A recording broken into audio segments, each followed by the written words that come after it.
Peak season ngayon ng ubas sa Bawang La Union. Sakto ang fruit picking sa inaasahang pagdating ng mga bisita ngayong nalalapit na bakasyon. Pero ayon na rin sa mga grape growers, mas kakaunti ngayon ang supply ng aning ubas. Dahil daw ito sa epekto ng nagdaang kalamidad, partikular ng bagyong Emong at Uwan na matinding naminsala sa probinsya ng La Union. Dahil po nabagyo kami ng Emong at saka bagyong Uwan, ang mga roots ng grapes is talagang nahirapan sila, kumbaga na-stress. Kaya mahirap po magpabunga.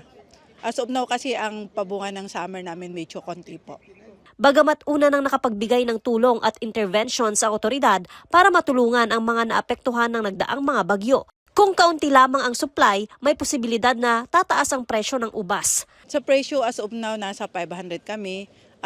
Actually ang main price namin is 350. Though medyo shortage tayo ng pabunga, kaya pinataas din namin para kahit papaano makuha din namin ang pagkalugi. Samantala, ang San Fernando City Police nakahanda naman na sa inaasahang pagdating ng mga bisita ngayong nalalapit na bakasyon upang tiyakin ang seguridad sa probinsya at kaligtasan ng mga bisita.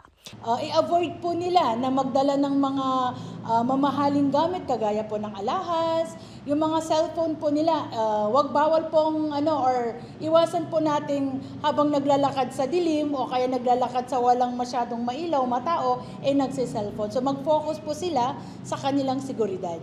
Joanne Ponsoy, Balitang Solid North.